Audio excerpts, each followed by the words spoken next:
Start कर दूं। पादप जगत में कल की क्लास में हम लोगों ने क्या पढ़ लिया, सुनो इधर बात नहीं करना बेटा, चुप।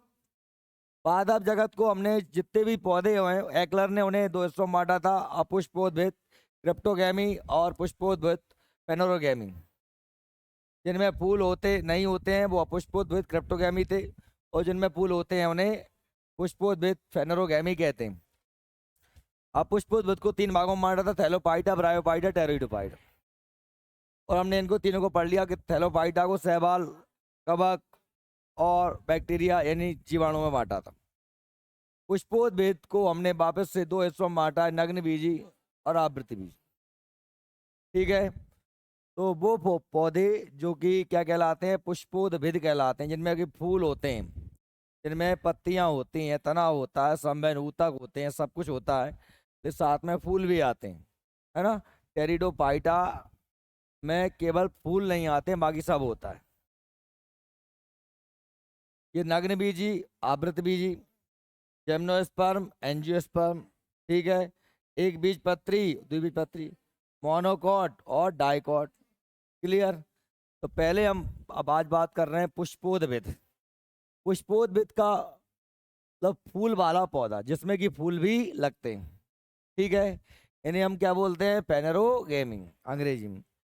इस समूह के पौधे पूर्ण विकसित पौधे होते हैं, पूरा, जिसमें जड़, तना, पत्तियां, संवहन ऊतक, फल फूल सब लगना है इसमें।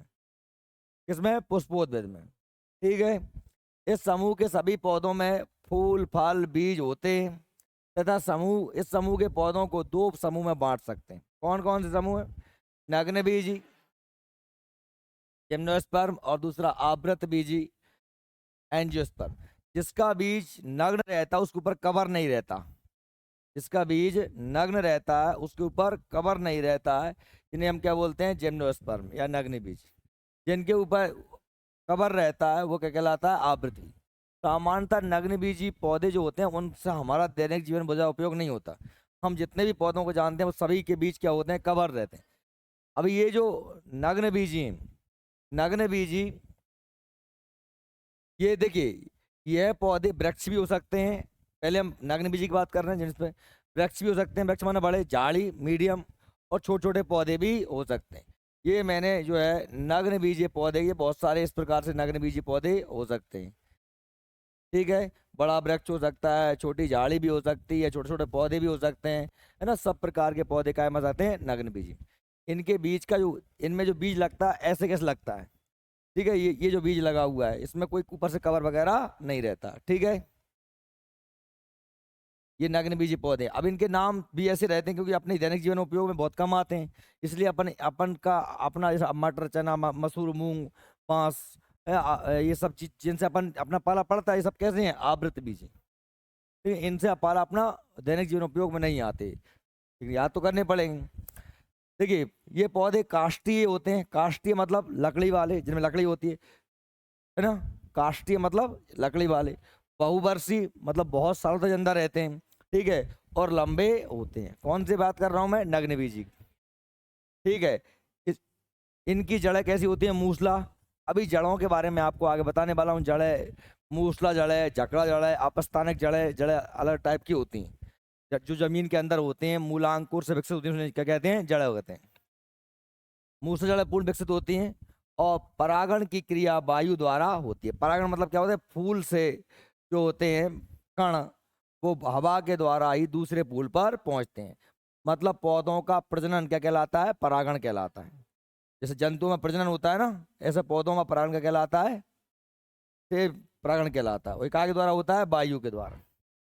ठीक है, ये मरुदभिद होते हैं, यानी ये मरुस्थल में भी पैदा हो सकते हैं। ठीक है, अब देखिए आगे, वनस्पति जगत के सबसे ऊंचा पौधा सिकोया, नग्न बीजी में, मतलब नग्न जितने भी पेड़ पौधे हैं उन सभी पेड़ पौधों में सबसे ऊंचा पौधा जो कौन सा होता है, सिकोया सैम्पर विरेंस। सैम्पर सिकोया सैम्पर विरेंस नग्न बीजी है। समझ में आ रही बात मेरी। जितने भी पेड़ पौधे, चाहे सब बते, चाहे वो पुष्पोद्भिद, पुष्पोद्भिद, जो दुनिया के जितने पेड़ हैं, सबसे ऊंचा जो पौधा होता है उसका नाम क्या है, सिकोया सैम्पर विरेंस। ये नग्न बीजी है। ठीक है, और अगर अभी तक दुनिया में सबसे ऊंचा जो पौधा मिला है उसकी ऊंचाई कितनी है? 120 मीटर। इस पौधे का ये कहाँ पर है? ये इसका नाम है coast redwood of California. California कहाँ पर है? यूएसए में। ठीक, कोस्ट रेडवुड ऑफ कैलिफोर्निया, दुनिया का सबसे ऊंचा वृक्ष जिसकी ऊंचाई 120 मीटर है। ये दुनिया का सबसे ऊंचा वृक्ष कोस्ट रेडवुड ऑफ कैलिफोर्निया में, दुनिया का सबसे ऊंचा पेड़ है। इसकी ऊंचाई कितनी है? 120 मीटर। ठीक, सबसे छोटा अनावृत बीजी मतलब अनावृत बीजी मतलब नग्न बीजी, अनावृत कह दूं या नग्न बीजी कह दूं, इसके ऊपर आवरण नहीं है। ठीक है, अनावृति पौधा कौन सा होता है? जैमिया पिग्मिया।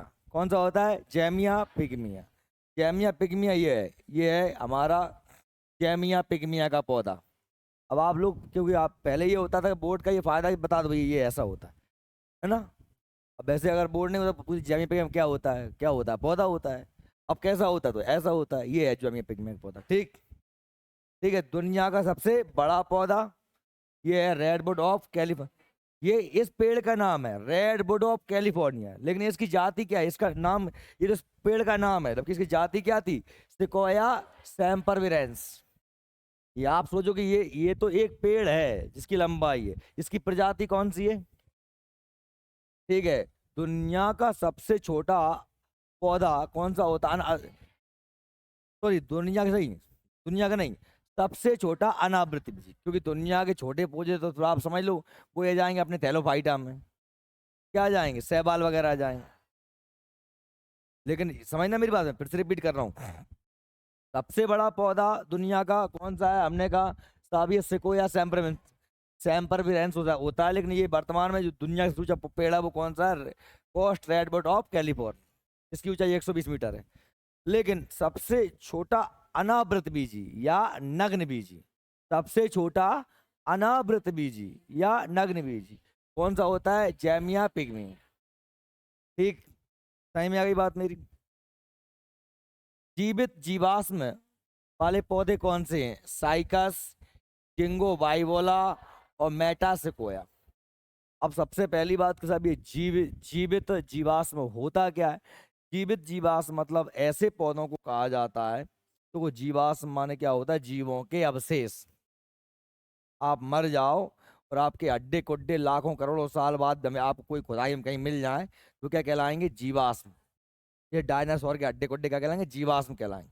पेड़ पौधे से क्या कहलाते हैं? जीवाश्म कहलाएंगे। लेकिन यहाँ क्या कह रहे हैं? जीवित जीवाश्म मतलब ऐसा कोई पौधा जिसके जिसकी प्रजाति का, जिसके समान कोई दूसरा पौधा नहीं है, वह प्रजाति अपने आप में अकेली ही बची है दुनिया में। बात समझ में आ रही? ऐसे पौधे या ऐसा कोई जीव जो अपने आप में अकेला ही बचा, उसके जैसे और कोई नहीं है, उन्हें कहते हैं क्या? जीवित जीवाश्म। बात समझ में आ रही मेरी? तो कौन कौन से हैं? साइकस, जिंगो वाइलोवा और मेटासिकोया। क्वेश्चन में आपको ऐसे बन जाए, बताओ निम्न में से कौन एक जीवित जीवाश्म नहीं है? ये तीन ऑप्शन दे देंगे, एक कोई और दे देंगे। ठीक है, देखिए ये साइकस, ये जिंगो बाइवेला, ये ऐसा होता है, ये साइकस ऐसा होता है, जिंगो बाइवेला और मेटासिकोया का पेड़ ये लिखा है जीवित जीवाश्म ऐसे जीवधारी होते हैं जिनमें प्रारंभिक भूगर्भीय काल से अब तक कोई परिवर्तन नहीं हुआ। ये जैसे थे वैसे के वैसे हैं और साथ ही ना हुआ और जो है हमने ये, और इसमें हम कहेंगे और उनके निकट संबंधी सभी क्या हो गए? विलुप्त हो गए। इनकी जैसी प्रजाति और कोई नहीं है। ठीक है, बात सही में आई आपको? तो ये जैसे पहले थे वैसे के वैसे, इनमें कोई बहुत बड़े चेंजेस नहीं हुए और इनकी अन्य कोई प्रजातियां भी नहीं हैं। ठीक है, एक ही प्रजाति है जिसमें साइकस है ना, जिंगो जिंगो बाइलोबा, मेटासिकोया, ये सभी क्या कहलाते हैं? नग्नबीजी हैं। ये सभी नग्नबीजी हैं और जीवित जीवाश्म। ठीक है, कौन कौन से? साइकस, जिंगो बाइलोबा और मेटासिकोया। क्लियर? आगे देखो जो और रह गया उसमें, जिंगो वाइलोबा को मैडन हेयर ट्री भी कहते हैं। तो जिंगो बाइलोबा है, इसे मैडन हेयर ट्री भी कहा जाता है। साइकस, जिंगो बाइलोवा, मेटासिकोया क्या है? जीवित जीवाश्म, यानी कि जब से ये जैसे थे वैसे के वैसे ही हैं, इनमें कोई बहुत बड़ा चेंजेस नहीं हुआ, और इनकी अन्य कोई प्रजाति नहीं है, इन्हें जीवित जीवाश्म कहते हैं। और जिंगो बाइलोवा को मेडन टेरिटरी भी कहते हैं। क्लियर? साइकस के बीजांड एवं नर युग्मक पादप जगत में सबसे बड़े होते हैं। साइकस के बीजांड मतलब साइकस में जो बीज बनते हैं वो जितने भी पौधे हैं नर युग्मक में सब पादप जगत में सबसे बड़े बीजांड होते हैं। तो प्रश्न बनेगा सबसे बड़े बीजांड किसके होते हैं? तो साइकस। और साइकस मैंने बता ही दिया, ये साइकस है। ठीक है। पाइनस के परागकण इतनी तादाद में होते हैं कि पीली बादी मतलब पूरे में इतने परागकण निकलते हैं कि पूरे में पीला पीला पीला पीला हो जाता है। किसके? पाइनस के। पाइनस, इसमें पाइनस नहीं दिया। पाइनस होता है, एक पेड़ होता है पाइनस, वे समझ गए हो ना, पेड़ होता है ऐसा कोई। मैंने उसका फूट डाला था शायद कहीं पे, यहीं डाला था, वो गायब हो गया। ये इनमें बहुत टाइम लगा, इनमें कम 1 घंटे में मैंने ढूंढ ढूंढ गया गूगल से, कहाँ कहता है कहाँ को पेड़ है वो। और तुम्हें पढ़ने में ताकत पड़ा, समझ रहे हो? मैं पूरे स्कूल में यही करता रहता हूँ तुम लोगों के लिए कि भाई आज सब मतलब दिख भी जाए, बच्चों को समझ में आए, है ना। पीपीटी बनाने में इनमें बहुत सारा टाइम, अगर तुम किसी बनाने वाले को दे दो तो बाप नहीं बना पाए, वो कौन ढूंढे वो। ठीक है। नागनी बीजी की, ये तो अपने पौधों की बात करी। अब नागनी बीजी के आर्थिक रूप में आर्थिक उपयोग क्या है? नागनी बीजी भोजन के रूप में साइकस के तनों से माड़ निकलता है, एक मंड निकल, जैसे क्या बनता है? साबूदाना। साबूदाना खाया है? नहीं खाया? साइकस के तने से मंड निकालकर खाने वाला साबूदाना बनाया जाता है, इसलिए साइकस को सागो पाम भी कहते हैं। ठीक है। तो साबूदाना बना कैसे बनाया जाता है? साइकस। लकड़ी, चीड़, चीड़ की जो लकड़ी होती है, सिकोया की, देवदार की, स्प्रूस की आदि की लकड़ियों से फर्नीचर बनते हैं। ये देखो, ये देवदार है, ये स्प्रूस है, ये जूनिपर तो आगे पढ़ेंगे। तो अभी मैंने कहा कि साहब देवदार, स्प्रूस, इनकी क्या बनाई जाती हैं? इनकी बड़ी बड़ी लकड़ियां होती हैं, इनसे क्या बनाए जाते हैं? फर्नीचर बनाया जाता है। ये सभी आपको दिख रहे हैं, ये सभी कैसे हैं? देख पा रहे हो? उनकी आकृति देख पा रहे हो? सभी कैसे हैं? शंक्वाकार हैं। कैसे हैं? शंक्वाकार। यानी कहाँ होते हैं ये सब? पहाड़ी क्षेत्रों में, बर्फीले क्षेत्रों में, ठंडे इलाकों में ज्यादा होते हैं। ठीक है।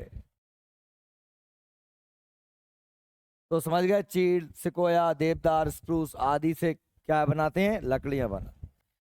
वाष्पीय तेल, चीड़ के पेड़ से तारपीन का तेल, तारपीन का तेल देखा सब लोगों ने? नहीं देखा? वार्निश से मिलाते हैं पुताई करने के लिए, तारपीन का तेल, वार्निश को पतला करने के लिए। देवदार की लकड़ी से सैंड्रस सैड्रस तेल, और जुनिपर की लकड़ी से सैड सड़स्कॉच तेल मिला निकलता है। यानी ये अलग अलग, इनसे क्या अलग अलग तेल निकलते हैं। टैनिन, टैनिन क्या होता है कि पेड़ों से एक मटेरियल बनाया जाता है जिसका नाम क्या होता है? टैनिन। चमड़ा बनाने में तथा स्याही बनाने के काम में आता है। पेड़ों से ये निकाला जाता है, अलग अलग प्रकार के पेड़ों से निकलता है। और रेजिन भी एक इन्हीं पेड़ों से प्राप्त होने वाला एक मटेरियल है। टैनिन और रेजिन क्या है? इन पेड़ों से प्राप्त, जैसे अपन गोंद प्राप्त नहीं करते हैं, गाद प्राप्त करते हैं, ऐसी टैनिन, रेजिन इन पौधों से प्राप्त होने मटेरियल है। रेजिन, कुछ शंकु पौधों से रेजिन निकाला जाता है जिसका उपयोग वार्निश बनाने में, पॉलिश बनाने में, पेंट बनाने में होता है। वार्निश, पॉलिश, पेंट बनाने में क्या रेजिन का उपयोग होता है। यानी ये शंक्वाकार जितने पौधे हैं, नग्नबीजी जो पौधे हैं, इन्हीं से हम टैनिन और रेजिन प्राप्त करते हैं। ठीक है। टैनिन और रेजिन कैसे प्राप्त करते हैं? नग्नबीजी शंक्वाकार पौधों से प्राप्त करते हैं। क्लियर है? अब इन्हें अच्छे से पढ़ लेना भैया। ये हमारे हो गए यूनिफर। अब बात करते हैं अपन का है कि आवृत बीजी की। आवृत बीजी मतलब जिसका बीज क्या होता है? कवर रहता है। आपने सभी देखे हैं, चाहे तो वो चना हो, मटर हो, मसूर हो, मूंगफली, सब कुछ जो सबके बीज क्या हो? ढके रहते हैं, है ना। आवृत बीजी जिसे हम बोलते हैं क्या? एंजियोस्पर्म। ठीक है। इस उपसमूह के पौधों में बीज फल के अंदर कहाँ होते हैं? बीज फल के अंदर होते हैं, इसलिए क्या नाम है? आवृत बीज। समझ में आ रही है? इनके पौधों में जड़ भी होती है, पत्ती भी होती है, फूल फल बीज सभी पूर्ण विकसित पौधे होते हैं, संवहन ऊतक वगैरह सब होते हैं, सब कुछ होता है। इस उपसमूह के पौधों में बीज पत्र होते हैं, बीज में बीज पत्र, बीजों में पत्र होते हैं, जैसे दलहनी बोलते हैं। और बीज पत्रों की संख्या के आधार पर एक बीज पत्र, बीज का एक पत्र है कि दो पत्र हैं, बीज पत्र की संख्या के आधार पर हम पौधों को दो वर्गों में बांटते हैं, एक बीज पत्री मोनोकॉट और डाइकॉट, एक बीज पत्री और द्विबीज पत्री। आप सभी लोग जानते हैं एक बीज पत्री पौधे मतलब जैसे कि जिनकी दाल ना हो और जिनकी दाल हो जाए वो द्विबीज पत्री। गेहूं की दाल होती है क्या? नहीं होती, इसलिए एक बीज पत्री। चना की दाल हो चना द्विबीज पत्री। ठीक है, दुनिया भर के सभी पौधों को जो इसमें आते हैं जिनका फल के अंदर बीज रहता है, आवृत बीजी होते हैं, वो उन्हें हम दो हिस्सों में बांट सकते हैं। ठीक है, अब पहले बात करेंगे किसकी? एक बीज पत्री की। तो एक बीज पत्री पौधे उन पौधों को कहते हैं जिनके बीज में सिर्फ एक बीज पत्र होता है। इनके कुल के नाम प्रमुख पौधे जो है एक सारणी अपन आगे देख लेते हैं कौन कौन से होते हैं। तो एक बीज पत्री पौधों के कुल 4 वंश हैं। अब ये तो बड़ा वंश क्या होता है? वंश मतलब जैसे मैंने कहा कि देखो आप समझना कि वंश माने कुल होता है इनका, जो वंश है कुल है इनका, कुल भी कह देते हैं। अपने दादा चाचा ताऊ है ना, उनके बच्चे सभी कुल कहलाएगा कि नहीं कहलाएगा? आप लोग आप में कहीं ना कहीं आपके या तो पापा जी जैसी या दादाजी जैसी नाक रही होगी, या हाइट रही होगी, या आंखें रही होंगी, आवाज रहेगी हो, मतलब हमारे कुल में कुछ ना, हमें हमारे कुल के गुण अपने आप झलकते हैं, दिखाई देते हैं हमें, या तो हमारे ना हमारे मम्मी पापा चाचा ताऊ दादा, यानी हम सारे लोगों में कुछ ना कुछ समानताएं होती हैं। बात सही में आ रही कि नहीं आ रही? आप कभी मामा गए होगे, आप कोई बूढ़ डोकरिया मिल जाए तो वो देख के आप कहते कि तू तो फलाने की मौड़ी है, भले बट डोकरिया अंत में कभी ना देखी हो। तो ना ऐसा आपके साथ हुआ है कभी? होता है कभी ना कभी कि भाई कहा तू तो फलाने की मौड़ी है साहब। क्यों? कि वो शक्ल देख के, वो चाल ढाल देख के, वो आवाज देख के अनुमान लगाया जा सकता है। तो जो पौधे एक जैसे होते हैं ना, रूप रंग बीज पत्र लंबाई सब में, उन्हें एक कुल में रख देते हैं। क्या रख देते हैं? एक कुल। ठीक है, तो हमने कहा कि जो एक बीज पत्री पौधे हैं उनके सामान्यतः कुल कितने वंश हैं? 4 वंश। कौन कौन से हैं? ग्रेवनी पालमी म्यूजेसी लिलियसी। ध्यान से पढ़ना, एक बीज पत्री पौधे के 4 वंश हैं, ग्रेवनी पालमी म्यूजेसी लिलियसी। ठीक है, जैसे मैंने कहा आपसे, हम पहले ग्रेमनी की बात कर लेते हैं। ग्रेमनी कुल, ग्रेमनी की बात करते हैं। तो ग्रेमनी कुल देखो ये लगा है ग्रेमनी। अब ग्रेमनी में कौन कौन से पौधे हैं? गेहूं है, गेहूं है, बांस है, गन्ना है, चावल है, बाजरा है, ज्वार है, मक्का है। इन सब के पौधे तुमने देखे हैं? देखे हैं ना? जैसा कि गेहूं है वैसा ही गन्ना है, बांस है, चावल है, बाजरा है, ज्वार है, मक्का, सबके पौधे लगभग लगभग एक जैसे ही हैं। बस मैंने कहा कि साहब गेहूं पतला है छोटा है, बांस लंबा है ऊंचा है। गन्ना और बांस में तो लगभग लगभग समानता है, लेकिन धान और गेहूं में लगभग लगभग समानता है। तो सभी पौधे कैसे हैं? लगभग एक जैसे हैं। इसलिए क्या कहते हैं? ग्रेमनी कुल। और अगर आपको नहीं देखा है, किसी ने नहीं देखा है, तो वो देख लो। ये गेहूं है, ये क्या है? ये गेहूं है, ये क्या है? गेहूं। ये बताओ क्या है? ये मक्का है। ये बताओ क्या है? ये धान है। ये क्या है? ये गन्ना है। और ये क्या है? ये बांस है। और घास भी ऐसे ही होता है। क्या हो गया? वो अलग विषय है, वो बताऊंगा। पहले वो आगे पढ़ने वाली चिंता क्या कर रही है? ये तो देख लो ऊपर वाले, नीचे मतलब जाएगा होशियार बन भी गया तो ही हमेशा ही सहेंगा। जब मैं बता रहा हूँ ऊपर की लाइन देख ले। तो ये इसमें जो सारे पौधे हैं वो सब काय के हैं? ग्रेमनिकुल। बताओ सब एक जैसे लग रहे कि नहीं लग रहे? इसमें अगर तुम घास भी ले आओ, क्या ले आओ? घास, जितनी घास होती है घास है, तो वो घास भी इन जैसी होती है कि नहीं होती? होती है ना। बाजरा भी इन जैसी होता है, ज्वार भी इन जैसी होता है। तो ये सभी काय में आएंगे? ग्रेमनी कुल में। क्योंकि सबका रूप रंग आकार एक जैसा है। समझ में आ रही कि नहीं आ रही? और सभी कैसे हैं? एक बीज पत्री। बात समझ में आ रही? अगर इसके अब हमने कहा जैसे कि देखो, तू बाकी कह रही थी अपने कायदे थे, देखे जो अगला कुल कौन से हो? पालमी। पालमी कुल में क्या क्या आता है? नारियल, खजूर, सुपारी, ताड़। तो भाई हमने क्या कहा था कि एक कुल में एक जैसे पौधे रखे जाएं। तो एक कुल में एक जैसे पौधे, देखो ये हमने कहा ये क्या है? ये है नारियल, ये नारियल है। ये है खजूर। खजूर रेगिस्तान में होता है, सूखी जगह में। ये क्या है? ये खजूर है। ये क्या है? ये ताड़ है, ये ताड़ का पेड़ है। ये सुपारी है। ये क्या है? सुपारी है। ठीक है, ये सभी लाइन से ही दिए मैंने। अगर आपको यहाँ ये जैसे मान लो ना भी, अगर आप भूल जाओ काय को कहता है, तो जहाँ जो दिया है ना वहीं ऐसे दिया है, नारियल, खजूर, सुपारी, ये ताड़, सुपारी। ठीक है, ताड़ पहले, सुपारी बाद में। ठीक है, समझ में आ गई? क्या बात नहीं आई? ठीक, तो ये सभी पेड़ हैं, एक जैसे हैं, इसलिए एक कुल में रखें। कौन सा कुल है इनका? पालमी। कौन सा कुल है? पालमी। ठीक है, अब देखो आगे। इसके बाद में कौन था हमने? ग्रेमिनी, पालमी। अब इसके बाद बात कर रहा हूँ उनका है कि म्यूजिएसी। अब म्यूजिएसी में क्या आता है? केला आता है। अब केला सबने देखा होगा, और नहीं देखा केला, केला भी देख लें। ये होता है केले का पेड़। ये क्या है? केला। केले का पेड़ है ना, बहुत सारे इसमें केले लगते हैं। अभी लग रहा है छोटे छोटे लगे, बड़े नहीं हुए हैं। ठीक है, अब देखो अकेला केला आता है म्यूजियसी में। इसके बाद क्या दिया है? लिलिएसी। अब लिलिएसी में प्याज, लहसुन, सता, क्या कहा था कि एक जैसे पौधों को एक कुल में रखते हैं। एक जैसे पौधों को एक जैसे कुल में। अब आप लोगों ने प्याज, लहसुन देखा होगा, एक जैसे होते हैं। और नहीं देखा किसी ने, अगर तो ये देख ले प्याज लहसुन भी। ये प्याज है और ये लहसुन है। ठीक है, ये शतावर है। ये प्याज, ये लहसुन, ये शतावर। ठीक है, तो ये सभी काय में आ रहे हैं? थोड़ा सा डिफरेंस में है, लेकिन उसी के जैसा है। थोड़ा सा चेंज हो सकता है, लेकिन मैंने क्या कहा, एक जैसे पौधों को अकेला आकार ही नहीं देखा जाता, उसमें और भी चीजें होती हैं। ठीक है, उसके क्रोमोसोम वगैरह और आंतरिक संरचना भी देखी जाती है। तो प्याज, लहसुन, शतावर काय में आते हैं? लिलिएसी कुल में। कौन से कुल में आते हैं?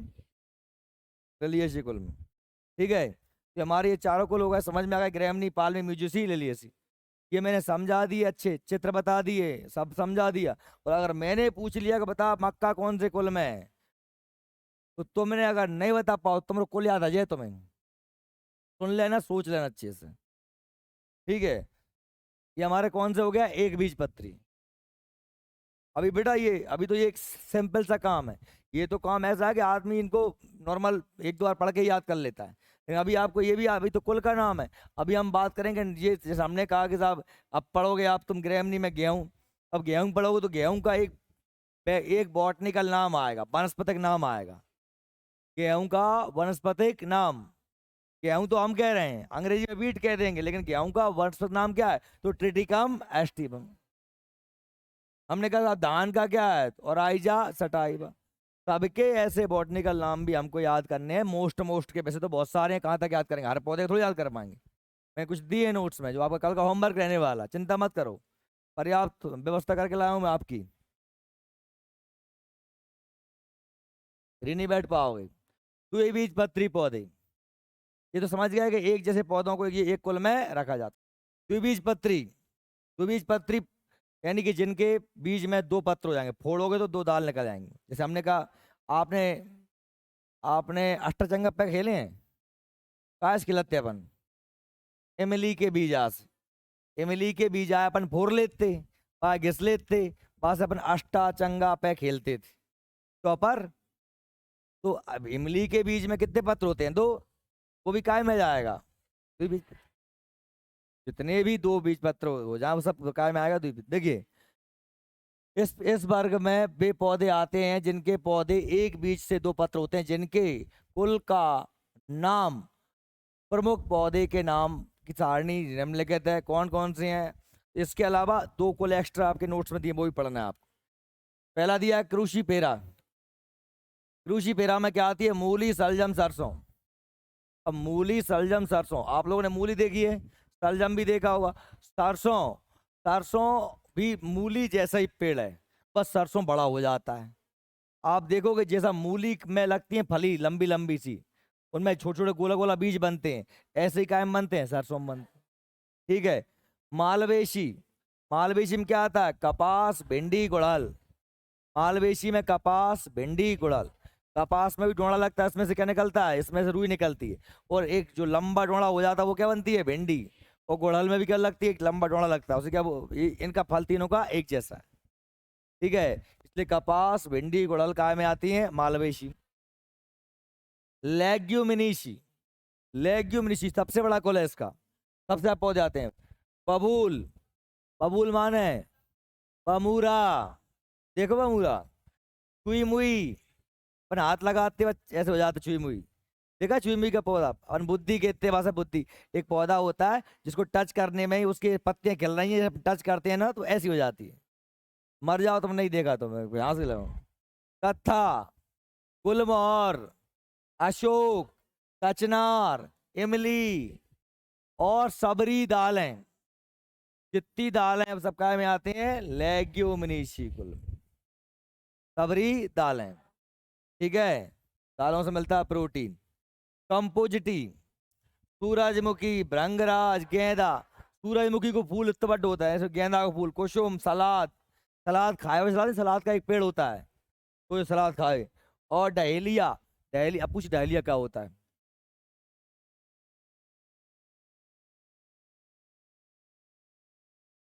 ठीक है। अब देखना, ये कंपोजिटी में कौन कौन आ गए थे? सूरजमुखी, भृंगराज, गेंदा, कुसुम, सलाद, डहेलिया। मैं पांच पांच बार ही पढ़ रहा हूँ तो भी कुछ नहीं हो रहा हूँ, है ना? 500 पढ़ता हूँ तब भी कुछ नहीं हो रहा हूँ, और दिन भर ही पढ़ता हूँ तब भी नहीं, याद नहीं हो रहा है। क्या मुंह याद हो जाएंगे, तुम्हें नहीं हो रहा है, तुम्हें तुम्हें बैठ के ही करने पड़ेंगे। ठीक है। रूटेशी, दिमाग लगाना, दिमाग लगा के पढ़ना। निबुआ, चकोतरा, संतरा, मौसमी, बेल, कैथ, कैथा नहीं मोहम्मद, कैथा, कैथ होता है, कैथ। कामनी, कुछ कामनी क्या होता है? गूगल पर सर्च करो कामनी क्या होता है। कुकर बिटेसी, तो सब एक जैसे। तरबूज, खरबूज, टिंडा, कदुआ, कड़ेली, खीरा, ककड़ी। खीरा नहीं है, जो खीरा है वो, जो खीरा है खीरा, जो खीरा है खा खा खीरा। जीरा तो जीरा, धनिया, सौंफ एक कुल में आएगी वो इसमें। अब तरबूज, खरबूजा, टिंडा, कद्दू, लौकी, खीरा, ककड़ी, परवल। परवल खाया है? चिचिंडा, करेला, ये सबकी बेल होती है, सबकी बेल होती है। और सब कौन सा कुल है? कुकर बिटीस। सोलोनेसी, आलू, मिर्चें, भटा, मकोई, धतूरा, बेलाडोना, टमाटर। आलू, भटा, टमाटर, सोलोनेसी। आलू, भटा, टमाटर, मिर्चें। आलू, भटा, टमाटर, मिर्चें, धतूरा, मकोरा, कायम है सोलोनेसी। और रोजेशी, रोजेशी में क्या है देखो? स्ट्रॉबेरी, सेब, बादाम, नाशपाती। स्ट्रॉबेरी, सेब, बादाम, नाशपाती काय में आ गई? रोजेशी। समझ में आ गई बात? याद करना है कल को।